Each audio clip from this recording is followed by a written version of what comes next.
Ave María Purísima sin pecado concebida. Ave María Purísima sin pecado concebida. Ave María Purísima sin pecado concebida. Tuwain po ang iyong lehitimong magagamot sa kulang, barang at sanib. Sa patuloy ko pong pagbibigay ng isang pangunawa at kaalaman sa gamutan po, sana'y naipapamahagi ko po sa ating mga kaisipan kung paano gumungot ang isang spiritual healer. Marami po nagkakalat na manggagamot sa social media. Ako po bilang isang manggagamot sa pamamagitan po ng pakipag-ugnayan ko po sa bawat isang member ng aking grupong ito ay aking pong pinapaunawa sa lahat. Kayo po ay hindi niyo maihintulad sa isang doktor na pag kayo pumunta sa ospital, libre. May mga section na libre din naman sa mga gamot, pero depende po ito sa kalagayan ng isang pasyente.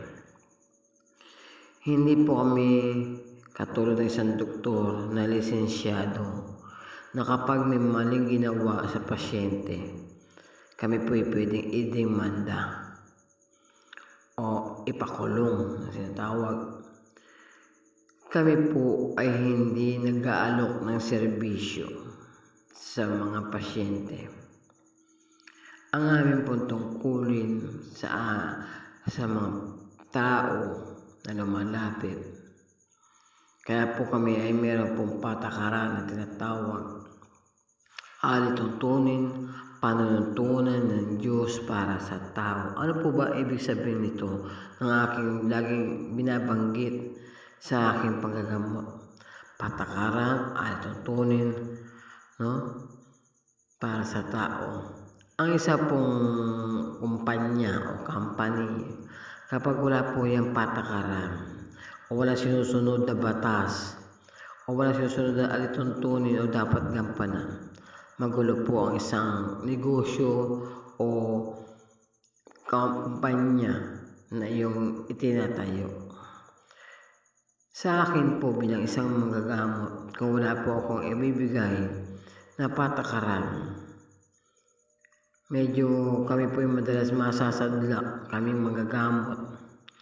Hindi lang po specific sa akin, sa pangkalahatan po ang aking ipinapahayag. Kasi kami po ay walang lisensya para po sabihin sa inyo kung anong dapat nyo gawin. At kung may mali ay hindi ko po malalaman kung ano pong reaksyon ng isang pasyente sa amin. Pero kami po ay madalas puntahan ng mga pasyenteng nagkakaroon ng problema sa physical dahil sa mahina nilang espiritu, dahil po sa kulang, barang at pagsanib ng masamang espiritu. Sana unawaan niyo po ang aking sinasabi.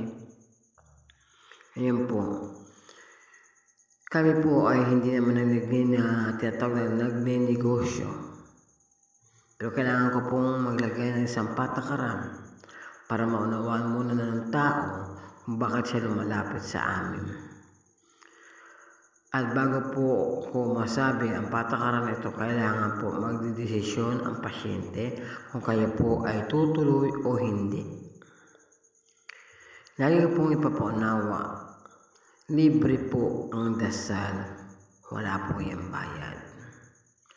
Pero sa mga nakikita niyo po sa mga social media, sa YouTube, ang mga manggagamot, kung paano sila pumatay ng espiritual, kung sila ngayon mayroong katungkulang pumatay ng espiritu. Mahirap po ito ay paliwanag. At hindi po ito basta-basta dahil hindi niyo po nakikita.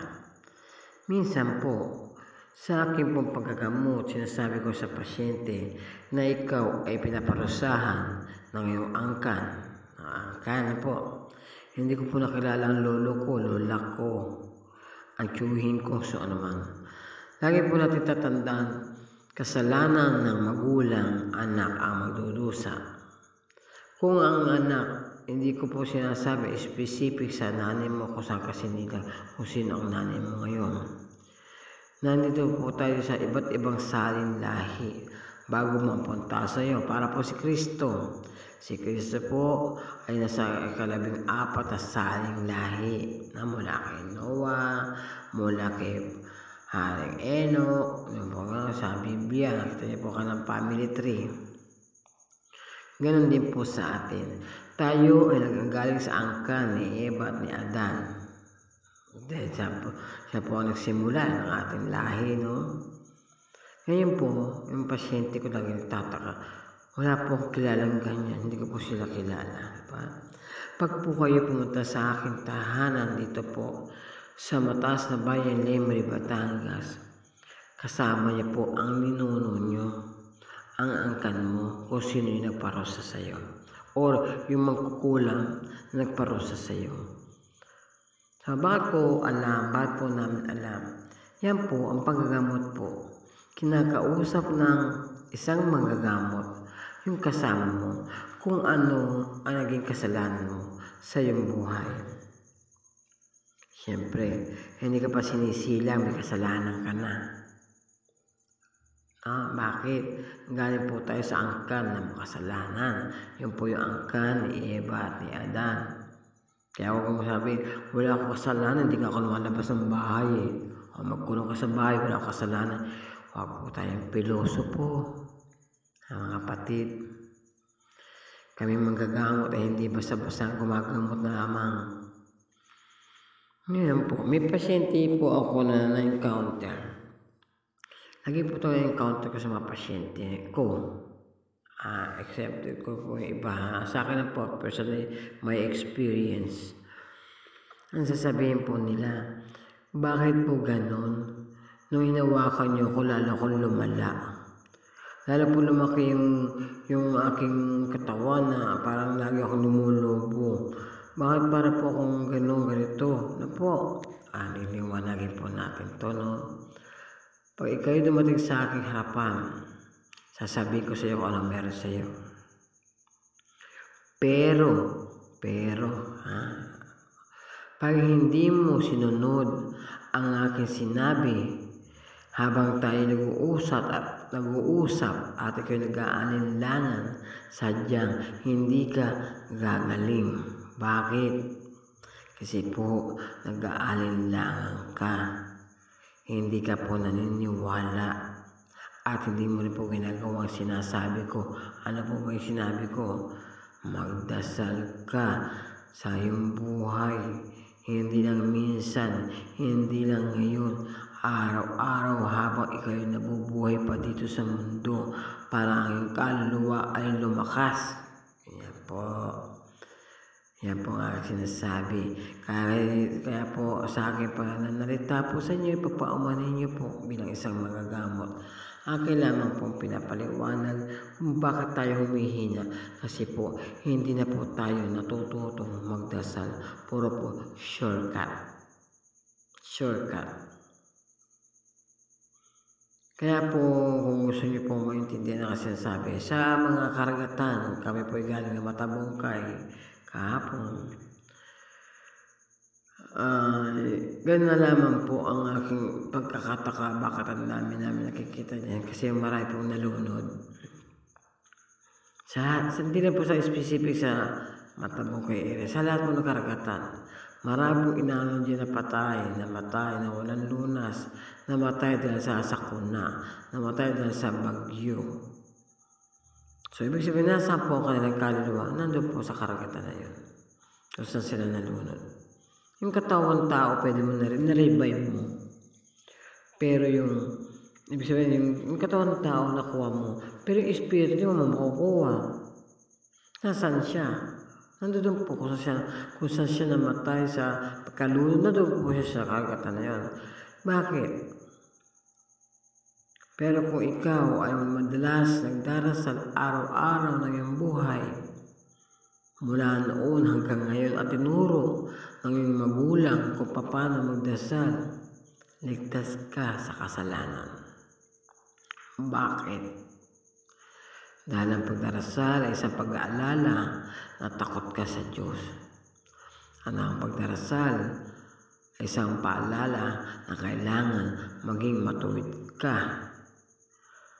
Sa pagdarasal ay isang paalala na ikaw ay may matibay na pananampalataya sa Diyos. Kaya kapatid, sabi ng pasyente, "Naku po, araw-araw po ako nagdadasal. Takot po ako sa Diyos." O bakit na yung ginamot kita? Nasaan yung pananampalataya? Bakit hindi ka gumagaling? Kasi ang pagdarasal mo ay wala sa iyong puso. Binibigkas mo ako sa iyong bibig, pero wala ako sa iyong puso. Nasa banal na kasulatan po yan. Marami po ang ganyan sa ating buhay. Kaya pasyente, huwag niyo pong sinisisi ang manggagamot kung kayo po ay hindi gumaling. Bakit po? Kasi po kayo ay ningas kugon lamang. Ano po yung ningas kugon? Gagaling ka, salamat. Pag hindi ka gumaling, sisisihin ang manggagamot. Paunawa lang po ito at isang paalala. Kaming manggagamot o ako bilang isang manggagamot, akin lamang po pinagpapaalala sa lahat. Ang paglapit sa Diyos ang pinakamabisa panuntunan sa kagalingan. Mapapatayin po ang espiritu ng Diyos sa katawan mo na masasama.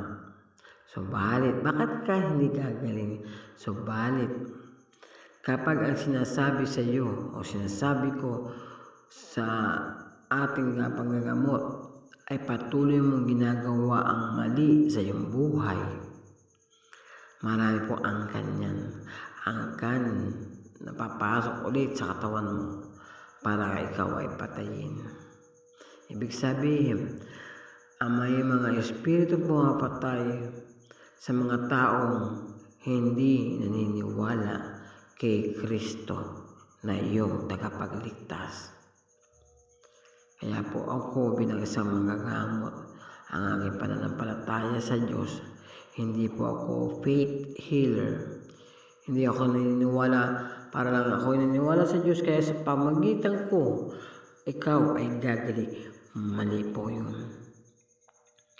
Kailangan mo pong establish sa sarili mo kung paano mo padaluyin ang Kristo sa iyong buhay.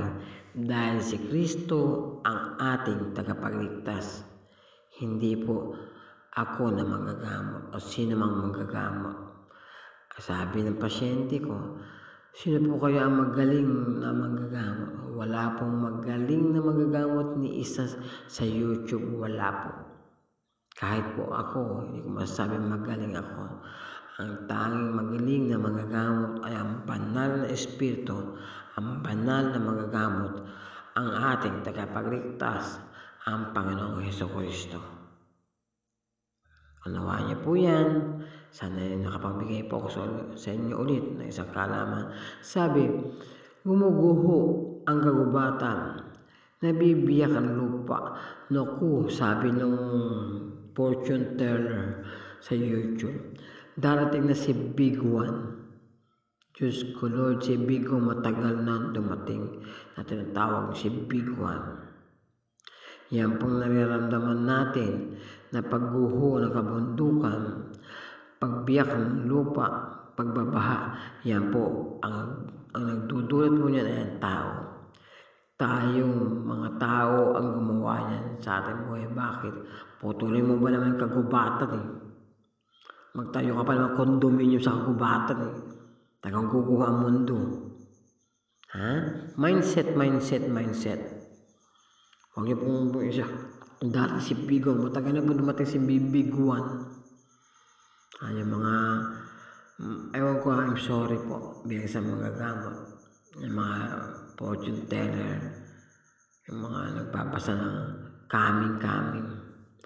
Walang sino man po ang makapagsasabi sa ating bukas. At minsan lang po maisip nyo, matuto tayong magdasal kaysa tayo ay magsabi na kung ano-ano. natupok na bahay sa California, sa daming isaan doon ang hindi nasunog. Bakit kaya? Wow, miracle. Ang tao mahilig sa miracle, pero wala naman silang ginagawa para sa kanilang sariling miracle. Kailangan pa ba magpakita ang Diyos ng miracle para ikaw maniwala ng Diyos ang makapangyarihan sa lahat? Salamat po.